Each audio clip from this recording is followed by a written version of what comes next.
महाराष्ट्राचा लाडका सूरज चव्हाण सध्या एका वेगळ्या कारणामुळे चर्चेत आला आहे.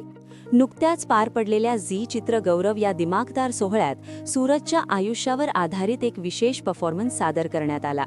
मात्र या मोठ्या कार्यक्रमात ज्याच्यावर आधारित हे पात्र होते त्या सूरजलाच बोलावले नसल्याने त्याने सोशल मीडियावर आपली खंत व्यक्त केली आहे. सूरजने एका व्हिडिओद्वारे सांगितले की झी चित्रगौरव हा एक खूप मोठा शो आहे. तिथे त्याचे कॅरेक्टर प्ले केले गेले हे पाहून त्याला आनंद झाला. पण इतका मोठा शो असूनही त्याला साधे निमंत्रणही दिले गेले नाही याचे त्याला खूप लागून राहिले आहे.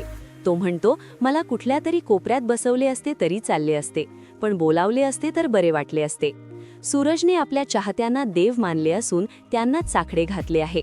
ज्या सोहळ्यात माझे कॅरेक्टर प्ले केले गेले तिथे मला बोलवायला हवे होते की नाही असा प्रश्न त्याने विचारला आहे. याच व्हिडिओमध्ये सूरजने एका गंभीर विषयाकडे लक्ष वेधले आहे. काही लोक AI आणि त्याच्या आवाजाचा वापर करून गेमिंग ॲप्स म्हणजे जुगारचे प्रमोशन करत आहेत. सूरजने स्पष्ट शब्दात सांगितले आहे की तो कष्टाचे खाणारा माणूस आहे आणि अशा फसव्या गेमिंग जाहिरातींशी त्याचा काहीही संबंध नाही. त्याचा फोटो आणि आवाज चुकीच्या पद्धतीने वापरणाऱ्यांना सूरजने इशारा दिला आहे. मी अशा भंगार गेमिंगचे प्रमोशन कधीच करणार नाही. जर कोणी असे करत असेल तर मी त्यांच्यावर मोठी तक्रार करेन, असे त्याने ठणकावून सांगितले आहे.